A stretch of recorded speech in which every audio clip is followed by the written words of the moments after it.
Orison Swett Marden, The Miracle of Self-Confidence. If there be a faith that can remove mountains, it is faith in one's own power. Marie Ebner Ben Bach.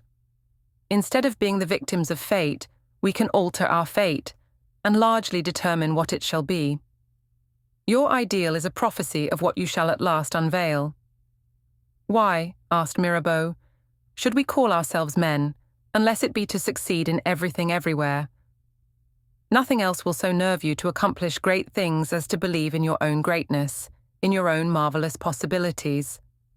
Count that man an enemy who shakes your faith in yourself, in your ability to do the thing you have set your heart upon doing. For when your confidence is gone, your power is gone. Your achievement will never rise higher than your self-faith. It would be as reasonable for Napoleon to have expected to get his army over the Alps by sitting down and declaring that the undertaking was too great for him, as for you to hope to achieve anything significant in life while harboring grave doubts and fears as to your ability. The miracles of civilization have been performed by men and women of great self-confidence, who had unwavering faith in their power to accomplish the tasks they undertook.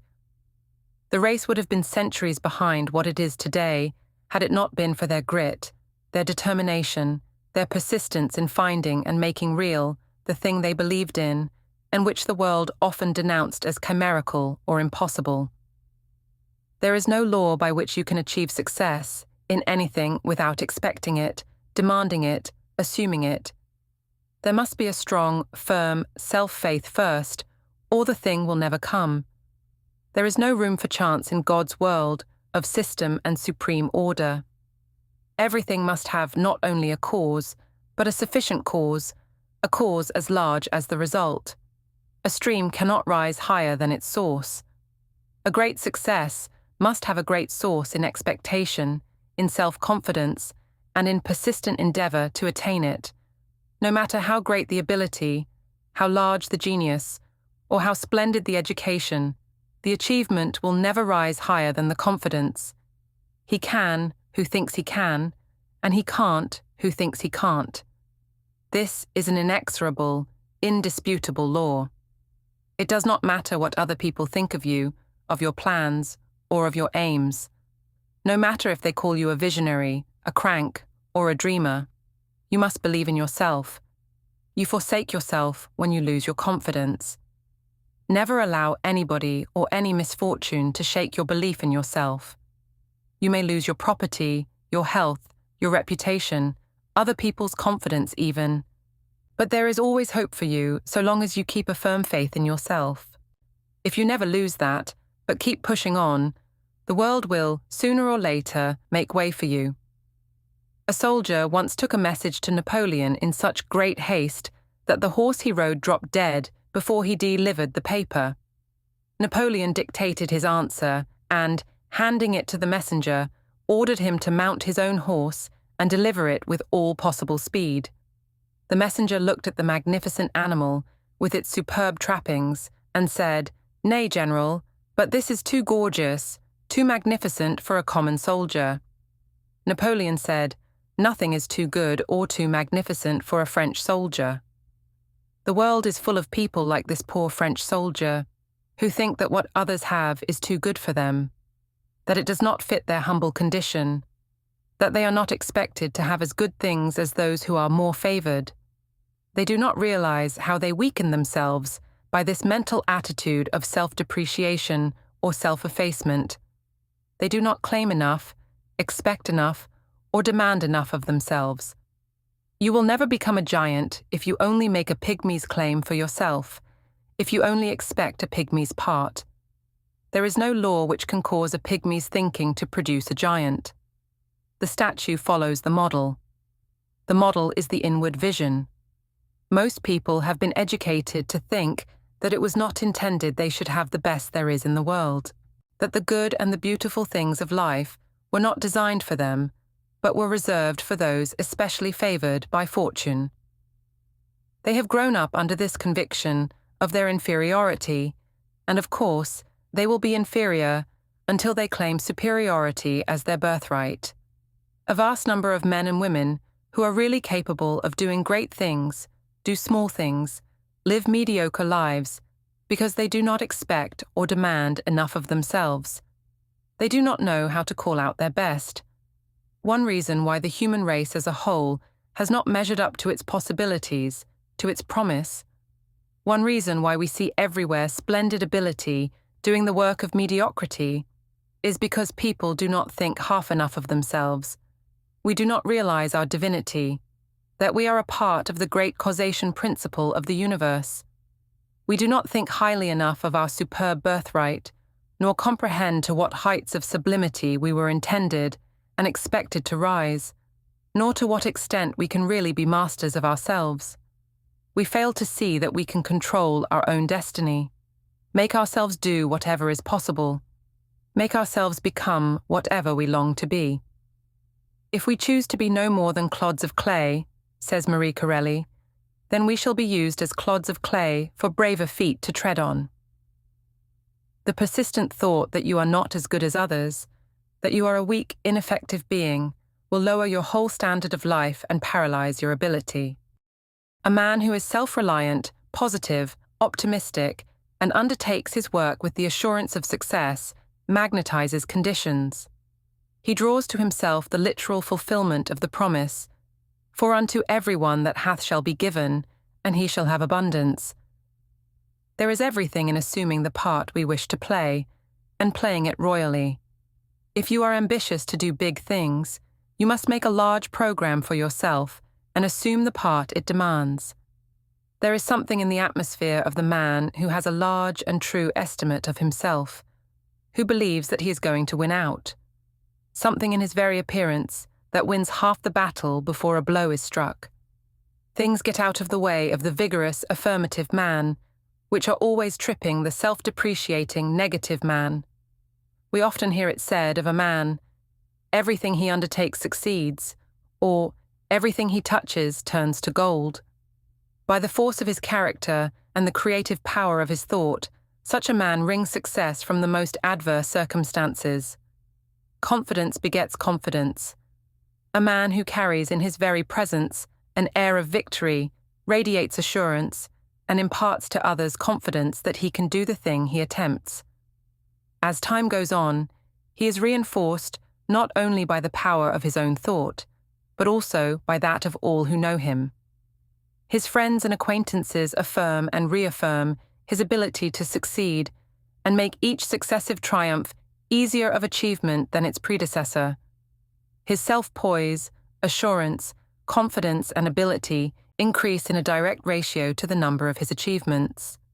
As the savage Indian thought that the power of every enemy he conquered entered into himself, so in reality does every conquest in war, in peaceful industry, in commerce, in invention, in science, or in art add to the conqueror's power to do the next thing.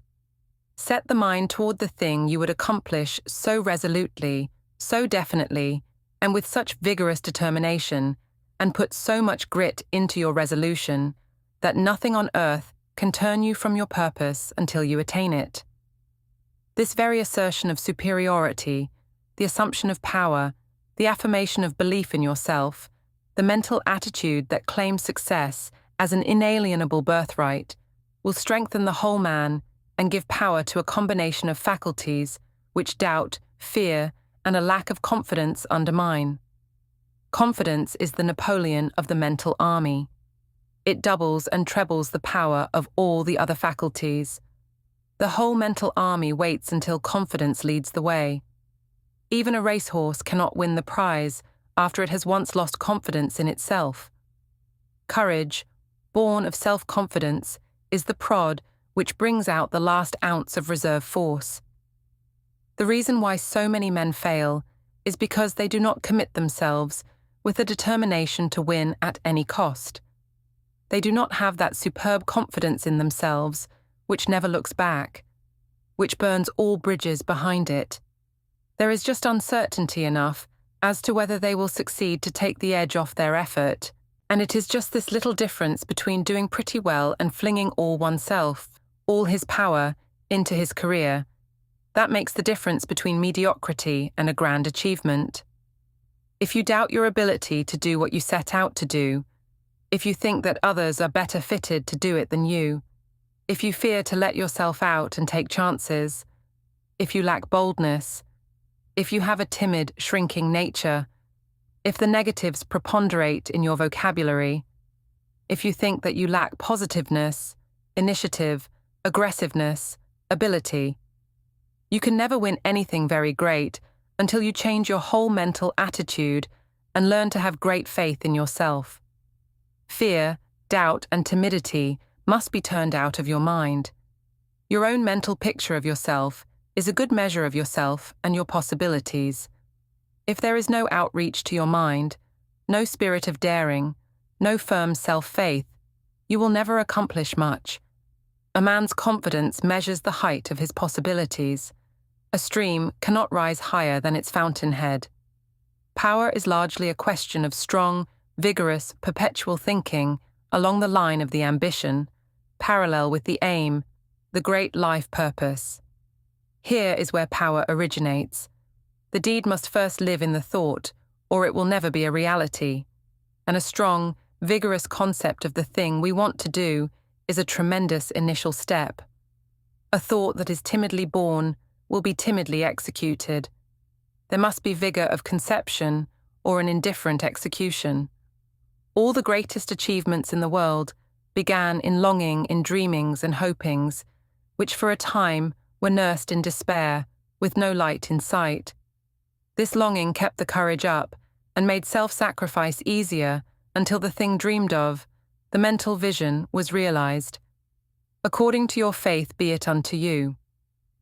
Our faith is a very good measure of what we get out of life. The man of weak faith gets little, the man of mighty faith gets much. The very intensity of your confidence in your ability to do the thing you attempt is definitely related to the degree of your achievement. If we were to analyze the marvelous successes of many of our self-made men, we should find that when they first started out in active life, they held the confident, vigorous, persistent thought of and belief in their ability to accomplish what they had undertaken. Their mental attitude was set so stubbornly toward their goal that the doubts and fears which dog and hinder and frighten the man who holds a low estimate of himself, who asks, demands, and expects but little of or for himself, got out of their path, and the world made way for them. We are very apt to think of men who have been unusually successful in any line as greatly favored by fortune, and we try to account for it in all sorts of ways but the right one. The fact is that their success represents their expectations of themselves, the sum of their creative, positive, habitual thinking. It is their mental attitude outpictured and made tangible in their environment. They have wrought created what they have and what they are out of their constructive thought and their unquenchable faith in themselves. We must not only believe we can succeed, but we must believe it with all our hearts. We must have a positive conviction that we can attain success. No lukewarm energy or indifferent ambition ever accomplished anything. There must be vigor in our expectation, in our faith, in our determination, in our endeavor. We must resolve with the energy that does things. Not only must the desire for the thing we long for be kept uppermost, but there must be strongly concentrated intensity of effort to attain our object, as it is the fierceness of the heat that melts the iron ore and makes it possible to weld it or mold it into shape. As it is the intensity of the electrical force that dissolves the diamond, the hardest known substance, so it is the concentrated aim, the invincible purpose, that wins success. Nothing was ever accomplished by a half-hearted desire. Many people make a very poor showing in life because there is no vim, no vigor in their efforts. Their resolutions are spineless. There is no backbone in their endeavor, no grit in their ambition. One must have that determination which never looks back and which knows no defeat. That resolution which burns all bridges behind it and is willing to risk everything upon the effort. When a man ceases to believe in himself, gives up the fight, you cannot do much for him except to try to restore what he has lost, his self-faith, and to get out of his head the idea that there is a fate which tosses him hither and thither, a mysterious destiny which decides things whether he will or not. You cannot do much with him until he comprehends that he is bigger than any fate, that he has within himself a power mightier than any force outside of him. One reason why the careers of most of us are so pinched and narrow is because we do not have a large faith in ourselves and in our power to accomplish. We are held back by too much caution. We are timid about venturing. We are not bold enough. Whatever we long for, yearn for, struggle for, and hold persistently in the mind, we tend to become just in exact proportion to the intensity and persistence of the thought. We think ourselves into smallness, into inferiority, by thinking downward. We ought to think upward, then we would reach the heights where superiority dwells. The man whose mind is set firmly toward achievement does not appropriate success, he is success. Self-confidence is not egotism, it is knowledge, and it comes from the consciousness of possessing the ability requisite for what one undertakes. Civilization today rests upon self-confidence. A firm self-faith helps a man to project himself with a force that is almost irresistible.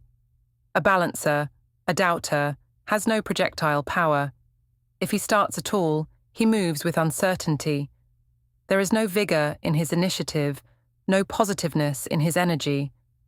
There is a great difference between a man who thinks that perhaps he can do, or who will try to do a thing, and a man who knows he can do it, who is bound to do it, who feels within himself a pulsating power, an irresistible force, equal to any emergency. This difference between uncertainty and certainty, between vacillation and decision, between the man who wavers and the man who decides things, between I hope to and I can, between I'll try and I will. This little difference measures the distance between weakness and power, between mediocrity and excellence, between commonness and superiority. The man who does things must be able to project himself with a mighty force, to fling the whole weight of his being into his work, ever gathering momentum against the obstacles which confront him. Every issue must be met wholly, unhesitatingly. He cannot do this with a wavering, doubting, unstable mind. The fact that a man believes implicitly that he can do what may seem impossible or very difficult to others shows that there is something within him that makes him equal to the work he has undertaken.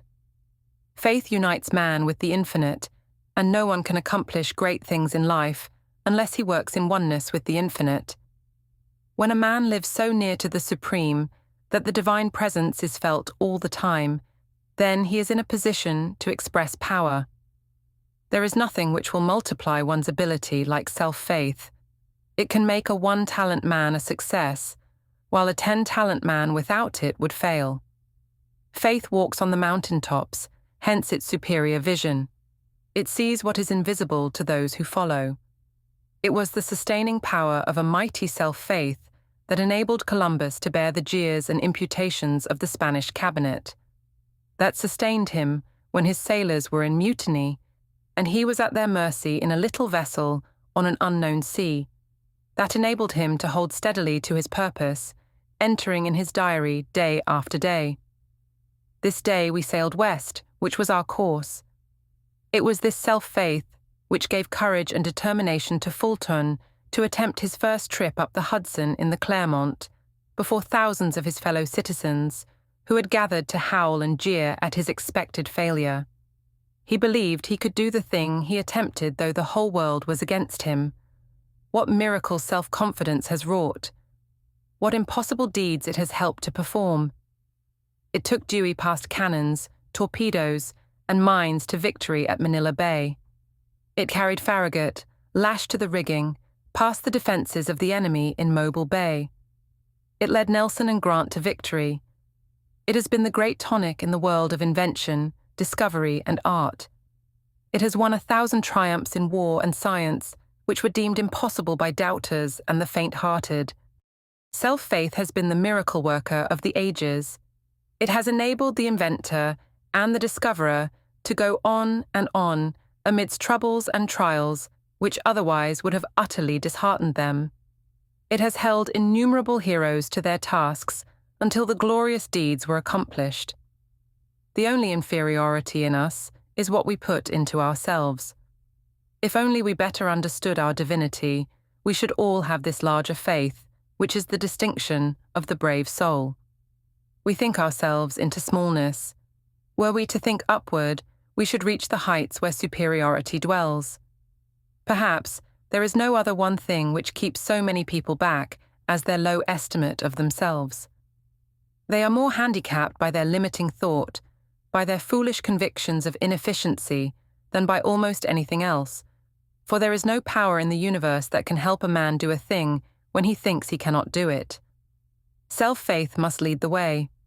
You cannot go beyond the limits you set for yourself. It is one of the most difficult things to a mortal to really believe in his own bigness, in his own grandeur, to believe that his yearnings and hungerings and aspirations for higher, nobler things have any basis in reality or any real, ultimate end. But they are, in fact, the signs of ability to match them, of power to make them real. They are the stirrings of the divinity within us, the call to something better, to go higher. No man gets very far in the world or expresses great power until self-faith is born in him, until he catches a glimpse of his higher, nobler self, until he realizes that his ambition, his aspiration, are proofs of his ability to reach the ideal which haunts him. The Creator would not have mocked us with the yearning for infinite achievement without giving us the ability and the opportunity for realizing it, any more than he would have mocked the wild birds with an instinct to fly south in the winter without giving them a sunny south to match the instinct. The cause of whatever comes to you in life is within you. There is where it is created. The thing you long for and work for comes to you because your thought has created it, because there is something inside you that attracts it. It comes because there is an affinity within you for it. Your own comes to you, is always seeking you. Whenever you see a person who has been unusually successful in any field, remember that he has usually thought himself into his position. His mental attitude and energy have created it. What he stands for in his community has come from his attitude toward life, toward his fellow men, toward his vocation, toward himself. Above all else, it is the outcome of his self-faith, of his inward vision of himself, the result of his estimate of his powers and possibilities. The men who have done the great things in the world have been profound believers in themselves. If I could give the young people of America but one word of advice, it would be this: believe in yourself with all your might. That is, believe that your destiny is inside of you, that there is a power within you which, if awakened, aroused, developed, and matched with honest effort, will not only make a noble man or woman of you, but will also make you successful and happy. All through the Bible we find emphasized the miracle-working power of faith. Faith in himself indicates that a man has a glimpse of forces within him which either annihilate the obstacles in the way or make them seem insignificant in comparison with his ability to overcome them. Faith opens the door that enables us to look into the soul's limitless possibilities and reveals such powers there, such unconquerable forces, that we are not only encouraged to go on, but feel a great consciousness of added power because we have touched omnipotence, have a glimpse of the great source of things. Faith is that something within us which does not guess but knows. It knows because it sees what our coarser selves, our animal natures, cannot see. It is the prophet within us, the divine messenger, appointed to accompany man through life to guide and direct and encourage him. It gives him a glimpse of his possibilities to keep him from losing heart, from quitting his upward life struggle. Our faith knows because it sees what we cannot see. It sees resources, powers, potencies which our doubts and fears veil from us. Faith is assured, is never afraid, because it sees the way out, sees the solution of its problem. It has dipped in the realms of our finer life our higher and diviner kingdom. All things are possible to him who has faith, because faith sees, recognizes the power that means accomplishment. If we had faith in God and in ourselves, we could remove all mountains of difficulty, and our lives would be one triumphal march to the goal of our ambition. If we had faith enough, we could cure all our ills and accomplish the maximum of our possibilities. Faith never fails. It is a miracle worker. It looks beyond all boundaries, transcends all limitations, penetrates all obstacles, and sees the goal. It is doubt and fear, timidity and cowardice that hold us down and keep us in mediocrity, doing petty things when we are capable of sublime deeds. If we had faith enough, we should travel Godward infinitely faster than we do. The time will come when every human being will have unbounded faith and will live the life triumphant. Then, there will be no poverty in the world, no failures, and the discords of life will all vanish.